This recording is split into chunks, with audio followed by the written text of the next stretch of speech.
চলমান কোটা আন্দোলনে আজ সারা দেশে কমপ্লিট শাটডাউন কর্মসূচি পালনের ঘোষণা করেছে বসুবাক বিরোধী ছাত্র আন্দোলন।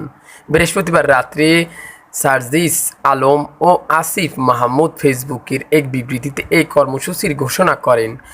এতে বরিশাল জিলা স্কুলের শিক্ষার্থীরা রাস্তায় বিক্ষোভ করেন। অন্যদিকে হাতমালি কলেজ এই শিক্ষার্থীরা এবং ছাত্রলীগের দুপক্ষের হামলার ঘটনা ঘটে।